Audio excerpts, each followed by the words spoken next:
Hi friends, இந்த வீடியோவில் நம்ம ஒரு பயனுள்ள தகவல் பற்றி பார்க்கலாம். அதாவது வாக்காளர்கள் அந்த எஸ்ஐஆர் ஃபார்ம், எனிமரேஷன் ஃபார்ம் சொல்கிறாங்க பார்த்தீங்களா. ஸோ இந்த எனிமரேஷன் ஃபார்மை எப்படி நாம் ஃபில் பண்ணுறது அப்படிங்கிற தகவல் தான் இந்த வீடியோவில் வந்து பார்க்க போகிறோம். ஸோ ஆன்லைன் மூலமாகவும் இந்த எனிமரேஷன் ஃபார்ம் நீங்கள் ஃபில் பண்ணலாம். அந்த ஃபார்ம் எப்படி ஃபில் பண்ணுறது ஆன்லைனில் அப்படின்னு சொல்லி ஏற்கனவே நம்ம சேனலில் வீடியோ போட்டிருக்கோம். அந்த வீடியோக்கான லிங்க் டிஸ்கிரிப்ஷனில் இருக்குது. தேவைப்படும் கிளிக் பண்ணி பார்த்து ஆன்லைன் மூலமாக கூட நீங்கள் சப்மிட் பண்ணலாம். பட் எல்லாராலையும் ஆன்லைன் மூலமாக சப்மிட் பண்ண முடியாது. யாரெல்லாம் ஆன்லைன் மூலமாக சப்மிட் பண்ண முடியாது அப்படின்னு பார்த்தீங்கன்னா, உங்களுடைய ஓட்டர் ஐடி கார்டில் இருக்க நேமும் உங்கள் ஆதார் கார்டில் இருக்கக்கூடிய நேமும் சரியாக இல்லை, அதாவது மேட்ச் ஆகாமல் இருக்குது அப்படின்னா உங்களால் ஆன்லைன் மூலமாக இந்த எனுமரேஷன் ஃபார்ம் சப்மிட் பண்ண முடியாது. ரெண்டாவது, உங்களுடைய ஓட்டர் ஐடி கார்டில் நீங்கள் மொபைல் நம்பர் லிங்க் பண்ணாமல் வச்சுருந்தீங்க அப்படின்னாலும் ஆன்லைன் மூலமாக ஓட்டர் ஐடி இந்த எனுமரேஷன் ஃபார்ம் சப்மிட் பண்ண முடியாது. ஸோ அப்படி இருக்கக்கூடியவங்க ஆஃப்லைன் மூலமாக இந்த எனிமரேஷன் ஃபார்மை நீங்கள் அப்படியே பிரிண்ட் அவுட் எடுத்து, அல்லது உங்கள் வீட்டுக்கு நேரடியாக பூத் லெவல் ஆஃபீஸர் கொண்டாந்து கொடுப்பாங்க, அல்லது பூத் ஏஜென்ட் வந்து அந்த ஃபார்மை கொண்டாந்து கொடுப்பாங்க. ஸோ உங்களுடைய விவரங்களை இந்த எனிமரேஷன் ஃபார்மில் தெளிவாக ஃபில் பண்ணி நீங்கள் அந்த பிஎல்ஓ ஆஃபீஸர்கிட்ட கொடுக்கணும். பிஎல்ஓ ஆஃபீஸர் 2 ஃபார்ம் கொண்டாந்து கொடுப்பாங்க. ஒரு ஃபார்ம் உங்கள்கிட்ட ஃபில் பண்ண ஃபார்ம் ரெண்டுலேயுமே வந்து உங்கள் விவரங்கள் ஃபில் பண்ணி கையெழுத்து போட்டுருணும். பிஎல்ஓனுடைய சிக்னேச்சர் அந்த ஃபார்மில் இருக்கும். ஒரு ஃபார்ம் நீங்கள் வச்சுக்கணும், ஒரு ஃபார்ம் பிஎல்ஓ ஆஃபீஸர்கிட்ட கொடுத்துடணும். இல்லை அவர் வந்து ஃபார்மை கொடுத்துட்டு போயிட்டாரு அப்படின்னா நேரடியாக நீங்கள் ஃபார்மை ஃபில் பண்ணி இந்த ஃபார்மை கொண்டு போய் அவர்கிட்ட கொடுத்துடணும், பிஎல்ஓ ஆஃபீஸர்கிட்ட. சரி, ஆன்லைன் மூலமாக எப்படி ஃபில் பண்ணுறதுன்னு தெளிவாக இருக்கும். எல்லா இன்ஃபர்மேஷனும் இதில் கொடுத்துருக்கேன், அதை பார்த்து நீங்கள் ஃபில் பண்ணிக்கோங்க.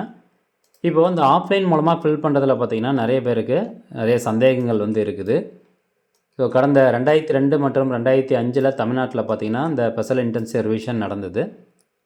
அதில் இருக்கக்கூடிய விவரங்கள் வந்து இந்த ஃபார்மில் கேட்டிருக்காங்க. அப்போ நிறைய பேர் என்ன கேட்குறாங்கன்னா, அந்த விவரங்களை நான் எங்கே போய் பார்க்குறது? அதே மாதிரி லாஸ்ட் எஸ்ஐஆர் நடந்தப்போ நான் வந்து கிடையாது, அப்போ வந்து என்னுடைய விவரங்கள் அதில் இல்லை. ஸோ அப்படி இல்லாத பட்சத்தில் நம்ம எந்த மாதிரியான விவரங்கள் இந்த ஃபார்மில் வந்து ஃபில் பண்ணுறது அப்படின்னு கேட்டிருக்காங்க. ஸோ அது எல்லாத்துக்கும் பதிலளிக்கும் விதமாக தான் இந்த வீடியோ இருக்க போகுது. தயவு செஞ்சு வீடியோ ஸ்கிப் பண்ணாமல் பாருங்கள், நிறைய பேருக்கு ஷேர் பண்ணிவிடுங்க. ரைட், இப்போது இந்த எனுமரேஷன் ஃபார்ம் அப்படிங்கிறது இப்படி கொடுத்துருவாங்க. இதில் பார்த்தீங்கன்னா இந்த electors name, EPIC, address, pre printed அப்படின்னு கொடுத்துருக்காங்க இல்லையா. ஸோ இந்த இடத்துல உங்களுடைய பெயர், ஓட்டர் ஐடி கார்டு நம்பர், முகவரி, சட்டமன்ற தொகுதி எந்த தொகுதி, சட்டமன்ற தொகுதியினுடைய பெயர் எல்லாமே இந்த 2வது பாக்ஸில் கொடுத்துருவாங்க.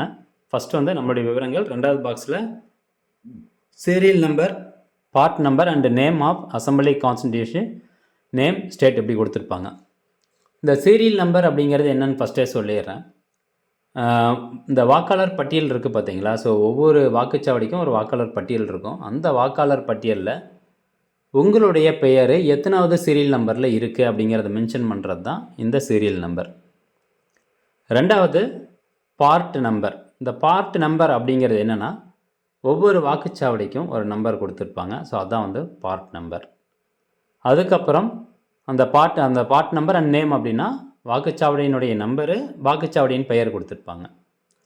அடுத்தபடியாக சட்டமன்ற தொகுதியினுடைய பெயர் என்ன, அப்புறம் ஸ்டேட் வந்து கொடுத்துருக்காங்க. இதெல்லாம் வந்து ப்ரீ பிரிண்டடாக உங்களுக்கு பிரிண்ட் பண்ணியே வந்துடும். 3வது பாக்ஸில் கியூஆர் கோடு வந்து கொடுத்துருப்பாங்க. 4வது பாக்ஸில் உங்களுடைய ஃபோட்டோ தற்போது ஓட்டர் ஐடி கார்டில் எப்படி இருக்கோ அந்த ஃபோட்டோ வந்து பிரிண்ட் பண்ணியிருப்பாங்க. 5வது பாக்ஸில் யாரெல்லாம் உங்களுடைய ஃபோட்டோ வந்து மாற்றணும்னு நினைக்கிறீங்களோ புதுசாக ஒரு பாஸ்போர்ட் சைஸ் ஃபோட்டோவை இந்த பாக்ஸில் ஒட்டி அந்த ஃபார்மை வந்து பிஎல்ஓ ஆஃபீஸர்கிட்ட கொடுத்துடணும். சரி, இப்போது இந்த டாப் சைடில் இருக்கக்கூடிய விவரங்கள் கண்டிப்பாக உங்களுக்கு புரிஞ்சிருக்குன்னு நினைக்கிறேன். அடுத்தபடியாக கீழே வந்து பார்த்திங்கன்னா டேட் ஆஃப் பர்த். ஸோ ஏற்கனவே இந்த ஒரு ப்ரெஸ் ரிலீஸ் மாதிரி ஒன்று வெளியிட்டிருப்பாங்க. இதில் பார்த்திங்கன்னா முன் நிரப்பப்பட்ட விவரங்களுக்கு அடுத்துள்ள பகுதியில் வாக்காளர்கள் கீழ்கண்ட விவரங்களை பூர்த்தி செய்ய வேண்டும். எனது பிறந்த தேதி, ஆதார் எண், கைபேசி எண், தந்தை, தாய், துணைவர் பெயர், பாலினம், குடும்ப உறுப்பினர்களின் வாக்காளர் அடையாள எண்கள். ஸோ சொல்லியிருக்காங்க இல்லைங்களா. ஸோ அதுதான் இந்த பாக்ஸில் வந்து கேட்டிருக்காங்க. First date of birth. இதில் உங்களுடைய date of birth. So first date, month, year கொடுத்துக்கோங்க. ஆதார் நம்பர் ஆப்ஷனல் அப்படின்னு சொல்லியிருக்காங்க. இருந்தாலும் உங்களுடைய ஆதார் கார்டு நம்பரை கரெக்டாக 12 டிஜிட் ஆதார் கார்டு நம்பரை கரெக்டாக ஃபில் பண்ணிக்கோங்க. அடுத்தபடியாக உங்களுடைய மொபைல் நம்பர் கொடுத்துருங்க. நெக்ஸ்ட்டு அப்பா பெயர். அடுத்ததாக அப்பானுடைய ஆதார் கார்டு நம்பர், அப்பானுடைய ஓட்டர் ஐடி கார்டு நம்பர். இப்போ அப்பாவுடைய ஓட்டர் ஐடி கார்டு நம்பர் எனக்கு தெரியாது, இல்லை அம்மாவுடைய ஓட்டர் ஐடி கார்டு நம்பர் தெரியாது, தாத்தா பாட்டி யாருதுமே எனக்கு தெரியாது அப்படின்னா அது எப்படி கண்டுபிடிக்கிறதுன்னு நான் இப்போ உங்களுக்கு சொல்கிறேன். அடுத்தபடியாக அம்மா பெயர், அம்மானுடைய EPIC number voter ID card number, spouse marriage ஆகிருந்தது அப்படின்னா கணவனுடைய பெயரோ அல்லது மனைவியினுடைய பெயரோ இந்த பாக்ஸில் கொடுத்துருங்க. அப்புறம் ஸ்பௌஸ் எபிக் நம்பர், கணவர் அல்லது மனைவியினுடைய ஓட்டர் ஐடி கார்டு நம்பரை இந்த பாக்ஸில் வந்து எழுதிடணும். ரைட். இப்போ எனக்கு அப்பானுடைய ஓட்டர் ஐடி கார்டு நம்பர் எனக்கு தெரியாது அப்படிங்கிறவங்க நேராக இந்த வெப்சைட் வந்து ஓப்பன் பண்ணிக்கோங்க. voters.eci.gov.in அப்படிங்கிற இந்த வெப்சைட் ஓப்பன் பண்ணிவிட்டு இது கீழே அப்படியே வந்தீங்கன்னா இங்கே பாருங்கள், search your name in voters list அப்படிங்கிற ஒரு ஆப்ஷன் இருக்கும். அந்த ஆப்ஷனை நீங்கள் கிளிக் பண்ணணும். இதை கிளிக் பண்ணதும் இதில் 3 ஆப்ஷன் கொடுத்துருக்காங்க. சர்ச் பை எபிக், அதாவது ஓட்டர் ஐடி கார்டு நம்பரை வச்சு அந்த ஓட்டர்னுடைய விவரங்களை எடுக்கிறது. ஸோ நம்மளுக்கு ஓட்டர் ஐடி கார்டு நம்பர் தெரியாது. அப்போது 2வது ஆப்ஷனுக்கு போயிடணும். சர்ச் பை டீட்டெயில்ஸ் அப்படிங்கிற இந்த ஆப்ஷனில் போயிட்டு ஃபஸ்ட்டு உங்களுடைய ஸ்டேட் தமிழ்நாடு அப்படிங்கிறத செலக்ட் பண்ணிக்கோங்க. நெக்ஸ்ட்டு பெயர், அப்பானுடைய பெயரை வந்து ஃபுல்லாக டைப் பண்ணிடுங்க. அடுத்ததாக ரிலேட்டிவ் நேம், அதாவது உங்கள் அப்பாவின் பெயர், அதாவது தாத்தாவினுடைய பெயரை வந்து இந்த பாக்ஸில் கொடுத்துடணும். இது வந்து அப்பாவுக்கு மட்டும் கிடையாது, அம்மானுடைய ஓட்டர் ஐடி கார்டு நம்பர், யாருடைய ஓட்டர் ஐடி கார்டு நம்பரும் இதன் மூலமாக நீங்கள் சர்ச் பண்ணி எடுக்கலாம். அடுத்ததாக எக்ஸாக்டாக டேட் ஆஃப் பர்த் தெரியும் அப்படின்னா கொடுங்க. அப்படி இல்லைனா மேக்ஸிமம் இந்த ஏஜ் அப்படிங்கிற ஆப்ஷனை செலக்ட் பண்ணிட்டு இதை கிளிக் பண்ணி தோராயமாக அப்பானுடைய ஏஜ் என்ன இப்போ, அதாவது கரண்ட்டாக இப்போ என்ன ஏஜ் அப்படிங்கிறத நீங்கள் செலக்ட் பண்ணிடணும். 60னா 60, 70னா 70 அந்த மாதிரி கொடுத்துருங்க. நெக்ஸ்ட்டு ஜெண்டர் செலக்ட் பண்ணிக்கோங்க. மேல் செலக்ட் பண்ணிட்டு டிஸ்ட்ரிக்ட் மெயினாக வந்து கொடுங்க. டிஸ்ட்ரிக்ட் வந்து கொடுத்துருங்க. அடுத்தபடியாக அசம்பிளி கான்ஸ்டிடியூன்சி, சட்டமன்ற தொகுதி, அந்த மாவட்டம் செலக்ட் பண்ணோன்னா அந்த மாவட்டத்தில் என்னென்ன சட்டமன்ற தொகுதியெலாம் இருக்கோ அந்த சட்டமன்ற தொகுதியினுடைய பெயர் வரும். ஸோ கரெக்டாக உங்களுக்கான சட்டமன்ற தொகுதியை செலக்ட் பண்ணிவிட்டு கேப்சா கோடு இருக்கும், அதை கொடுத்துட்டு சர்ச் அப்படிங்கிறத கொடுத்தோன்னே நம்ம வந்து டீட்டெயில்ஸ் தான் கொடுத்துருக்கோம். ஸோ இந்த டீட்டெயில்ஸில் எக்ஸாக்டாக எந்தெந்த வாக்காளர்களுடைய பெயர்லாம் மேட்ச் ஆகுதோ அதை பொறுத்து உங்களுக்கு கீழே ஒரு ரிசல்ட் வந்து டிஸ்பிளே ஆகும்.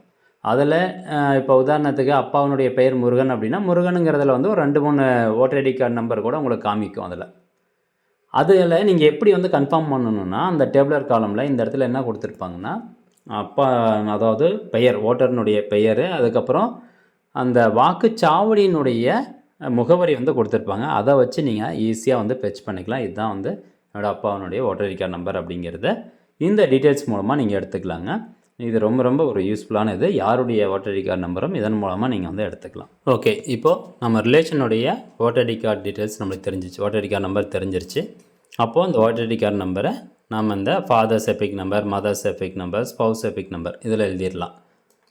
அடுத்ததாக கீழே பாருங்கள், டீட்டெயில்ஸ் ஆஃப் த எலெக்டர் இந்த electoral roll of the last SIR. அதாவது கடந்த 2002-2005 உங்களுடைய விவரங்கள் வந்து எஸ்ஐஆரில் இருக்குது. 2002-2005 எடுத்த எஸ்ஐஆர் லிஸ்ட்டில் உங்களுடைய பெயர் இருக்குது அப்படின்னா அந்த பெயரினுடைய விவரங்கள் நீங்கள் இங்கே கொடுக்கணும். எலக்டர்ஸ் நேமில் எப்படி இருந்தது, பேர் அப்போ எப்படி இருந்தது, லாஸ்ட் எஸ்ஐஆரில் எப்படி இருந்துச்சு, லாஸ்ட் எஸ்ஐஆர்னுடைய ஓட்டர் ஐடி கார்டு நம்பர்.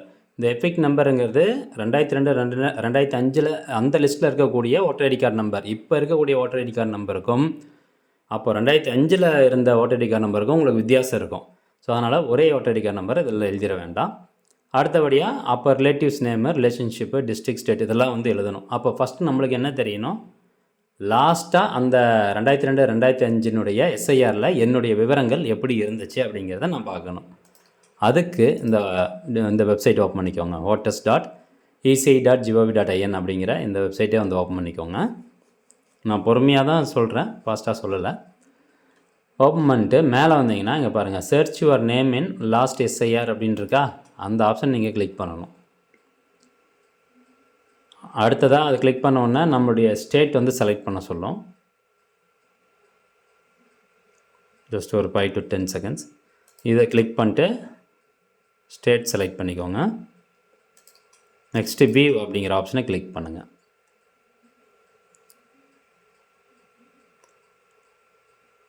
இதில் நிறைய ஆப்ஷன் உங்களுக்கு டிஸ்பிளே ஆகும். அதாவது நம்மளுடைய ஓட்டர் ஐடி கார்டு நம்பரை வச்சு லாஸ்ட் எஸ்ஐஆரில் எப்படி இருந்தது அப்படிங்கிற விவரம் எடுக்கலாம். நேம் மூலமாக சர்ச் பண்ணி அந்த மாதிரியும் விவரங்கள் வந்து எடுக்க முடியும். ஆனால் பெட்டர் நீங்கள் உங்களுடைய தற்போது இருக்கக்கூடிய ஓட்டர் ஐடி கார்டு நம்பரை போட்டு அதன் மூலமாக விவரங்கள் எடுக்க பாருங்கள். அதுதான் உங்களுக்கு எக்ஸாக்டாக வந்து ரிசல்ட்டு கொடுக்குது. ஓகே, இப்போ பாருங்கள், சர்ச் பை எபிக் அப்படிங்கன்னு இருக்குது பார்த்தீங்களா? இந்த ஆப்ஷனுக்குள்ளே போயிருங்க. இதில் போயிட்டு உங்களுடைய ஓட்டர் ஐடி கார்டு நம்பர், அதே மாதிரி இந்த ஃபார்மில்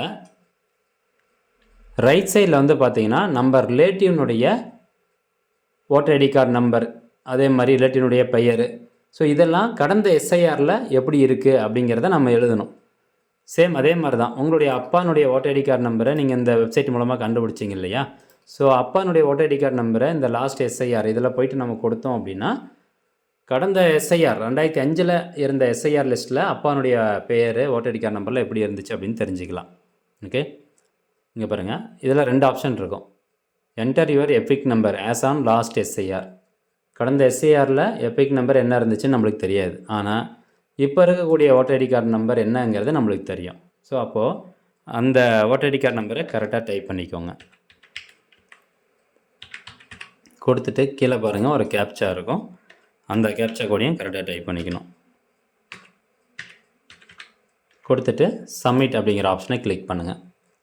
இதில் உங்களுடைய voter ID card number enter பண்ணிட்டு கீழே டாக்குமெண்ட்ஸ் நாட் ஃபவுண்ட் அல்லது நோ டேட்டா ஃபவுண்ட் அந்த மாதிரி வந்துச்சுன்னா உங்களுடைய விவரங்கள் எதுவுமே கடந்த எஸ்ஐஆரில் இல்லை அப்படிங்கிறத நீங்கள் தெரிஞ்சுக்கணும். அப்போது உங்களுடைய விவரங்கள் இல்லை அப்படிங்கும்போது இங்கே பாருங்கள், எலெக்டர் நேம் அப்படிங்கிறதுல நாட் அப்ளிகபிள் NA அப்படின்னு போட்டுருங்க. எபிக் நம்பர்லேயும் NA அப்படின்னு போட்டுருங்க. ரிலேட்டிவ்ஸ் நேம், ரிலேஷன்ஷிப், ஃபாதர் இதெல்லாம் வந்து எழுதிடுங்க. அதாவது உங்களுடைய அப்பானுடைய பெயர், அப்பா ரிலேஷன்ஷிப் என்ன, ஃபாதரா மதரா அதெல்லாம் கொடுத்துட்டு டிஸ்ட்ரிக்ட்டு சேலம் இதெல்லாம் வந்து கொடுத்துருங்க.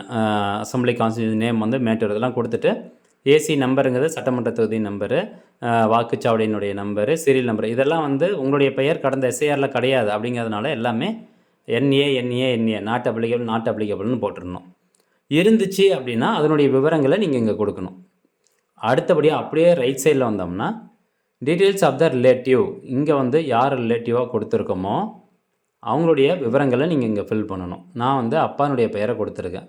அப்போது அப்பானுடைய name, EPIC number, relative name இதெல்லாம் வந்து கொடுக்குறோம். அப்போது இந்த கடந்த எஸ்ஐஆரில் அப்பானுடைய எபிக் நம்பர் எப்படி இருந்துச்சுன்னு எனக்கு தெரியணும். கரெக்டாக எபிக் நம்பருங்கிறது ஓட்டர் ஐடி கார்டு நம்பர் எப்படி இருந்துச்சுன்னு எனக்கு தெரியணும்.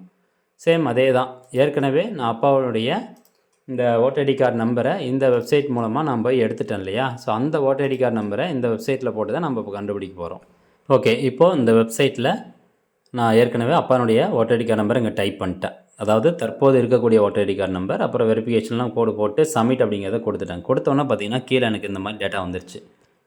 ப்ரீவியஸ் எபிக் நம்பர், அதாவது கடந்த எஸ்ஐஆரில் அப்பானுடைய ஓட்டர் ஐடி கார்டு நம்பர் எப்படி இருக்கோ அந்த நம்பர் வந்துருச்சு.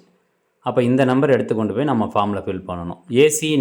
ஏசி நேம் அப்படின்னா சட்டமன்ற தொகுதியினுடைய நம்பர் மற்றும் சட்டமன்ற தொகுதியினுடைய பெயர். பார்ட் நம்பர் அப்படிங்கிறது அந்த வாக்குச்சாவடி, அப்பானுடைய பெயர் எந்த வாக்குச்சாவடி மையத்தில் இருந்துச்சோ அந்த வாக்குச்சாவடியினுடைய நம்பர். அதுக்கப்புறம் சீரியல் நம்பருங்கிறது அப்போ எஸ்ஐஆர், அதாவது 2005 எஸ்ஐஆர்னுடைய அந்த வாக்காளர் பட்டியலில் அப்பானுடைய பெயர் எத்தனாவது சீரியல் நம்பரில் இருந்துச்சு. அப்புறம் பெயர், அப்பானுடைய பெயர், ரிலேஷன் நேம் அப்பானுடைய அப்பாவின் பெயர், ஜெண்டர். அப்புறம் வியூ டீட்டெயில்ஸில் வியூ அப்படின்னு இருக்கும், அதை கொடுத்தீங்கன்னா அட்ரஸ் வந்து ஓப்பன் ஆகும், அதாவது அந்த வாக்குச்சாவடியினுடைய அட்ரஸ் ஓப்பன் ஆகும். இப்போது இந்த விவரங்கள் எல்லாத்தையும் நீங்கள் எழுதி வச்சுட்டு நோட் பண்ணி வச்சுட்டு இந்த ஃபார்மில் போயிட்டு இங்கே கொடுக்கணும். அப்போ நேம் அப்படிங்கிற இந்த இடத்துல அப்பானுடைய பெயர் கடந்த எஸ்ஐஆரில் எப்படி இருந்துச்சு, எபிக் நம்பர் அப்படிங்கிறது வந்து கடந்த எஸ்ஐஆரில் அப்பானுடைய எபிக் நம்பர் எப்படி இருந்துச்சு, ரிலேட்டிவ் நேம் அதாவது அப்பாவின் பெயர், ரிலேஷன்ஷிப் ஃபாதர், டிஸ்ட்ரிக்ட் தமிழ்நாடு அந்த மாதிரி கொடுத்துடணும், சேலம் அந்த மாதிரி கொடுத்துட்டேன் நான். ஸ்டேட்டு இது வந்து நான் மாற்றி எழுதியிருக்கேன், அதை நீங்கள் கரெக்ட் பண்ணிக்கோங்க. டிஸ்ட்ரிக்டில் வந்து சேலம் கொடுத்துட்டு ஸ்டேட்டில் வந்து தமிழ்நாடுன்னு எழுதிக்கணும். அதுக்கப்புறம் ஏசி நேம், சட்டமன்ற தொகுதியினுடைய பெயர் என்ன, ஏசி நம்பர் அப்படிங்கிறத நான் ஏற்கனவே சொல்லியிருந்தேன் இல்லையா, கடந்த எஸ்ஐஆரில் சட்டமன்ற தொகுதியினுடைய நம்பர் கொடுத்து அதனுடைய பெயர் கொடுத்துருப்பாங்க. ஸோ அந்த சட்டமன்ற தொகுதியினுடைய நம்பரு, பார்ட் நம்பருங்கிறது வாக்குச்சாவடியினுடைய நம்பரு, சீரியல் நம்பருங்கிறது கடந்த எஸ்ஐஆரில் அப்பானுடைய பெயர் எந்த சீரியல் நம்பரில் இருந்துச்சு. ஸோ இது போன்ற விவரங்கள் எல்லாத்தையும் ஃபில் பண்ணிடணும். இப்படி தான் நீங்கள் ஆன்லைன் மூலமாக பார்த்து ஃபில் பண்ணணும். அதுக்கப்புறம் கீழே உங்களுடைய சிக்னேச்சர் வந்து போட்டுடணும். இதில் இன்னொரு ஆப்ஷனும் கொடுத்துருக்குறாங்க. இந்த ஃபார்ம் வந்து உங்கள் வீட்டில் கொடுத்துருக்காங்க, நீங்கள் வெளியூரில் இருக்கீங்க அப்படிங்கும்போது உங்கள் வீட்டில் உங்களுக்கு தெரிஞ்ச யாராவது இந்த ஃபார்ம் ஃபுல்லாக ஃபில் பண்ணிவிட்டு அப்பானுடைய கையெழுத்து, ஃபேமிலி மெம்பரை தான் சொல்லியிருக்காங்க. அப்பா, அம்மா, தாத்தா, பாட்டி, இங்கே 4 பேர்த்தில் அதுக்கப்புறம் ஸ்பௌஸ், கணவர் அல்லது மனைவி. ஸோ அவங்களுடைய கையெழுத்து வந்து நீங்கள் இங்கே போட்டுக்கலாம். அதாவது உங்களுடைய கையெழுத்துக்கு பதிலாக அவங்களுடைய கையெழுத்து இங்கே போட்டு டேட் வந்து போட்டுடணும். என்றைக்கு இதை சைன் பண்ணீங்க அப்படின்னா கீழே பூத் லெவல் ஆஃபீஸர்கிட்ட சிக்னேச்சர் வாங்கிடணும். இந்த மாதிரி 2 ஃபார்மில் வாங்கிட்டு உங்கள் ஒரு ஃபார்ம் நீங்கள் வச்சுக்கணும். ஸோ ஃப்ரெண்ட்ஸ், இப்போ கண்டிப்பாக உங்களுக்கு புரிஞ்சிருக்கும் இந்த ஃபார்ம் எப்படி ஃபில் பண்ணுறது, ஒரு நபர்னுடைய ஓட்டர் ஐடி கார்டு நம்பரை எப்படி சர்ச் பண்ணுறது, அந்த ஓட்டர் ஐடி கார்டு நம்பரை வச்சு, அதாவது தற்போது இருக்கக்கூடிய அந்த நபரின் ஓட்டர் ஐடி கார்டு நம்பரை வச்சு கடந்த எஸ்ஐஆரில் அந்த நபரினுடைய ஓட்டர் ஐடி கார்டு நம்பர் என்ன, சட்டமன்ற தொகுதியினுடைய நம்பர் என்ன, பெயர் எப்படி இருந்தது, அப்பா பெயர் எப்படி கடந்த எஸ்ஐஆரில் கொடுத்துருந்தாங்க. ஸோ இது போன்ற விவரங்கள், பார்ட் நம்பரு, சீரியல் நம்பரு, இது எல்லாமே எப்படி எடுக்கிறதுன்னு தெளிவாக உங்களுக்கு சொல்லியாச்சு. இதுக்கப்புறம் கண்டிப்பாக உங்களுக்கு ஈஸியாக தான் இருக்கும் அந்த ஃபார்ம் ஃபில் பண்ணுறதுக்கு. வேறு ஏதேனும் சந்தேகங்கள் இருந்தது அப்படின்னா கீழே இருக்கக்கூடிய கமெண்ட் செக்ஷனில் கமெண்ட் பண்ணுங்கள். மீண்டும் அடுத்த ஒரு நல்ல பதிவில் சந்திக்கலாம். நன்றி, வணக்கம்.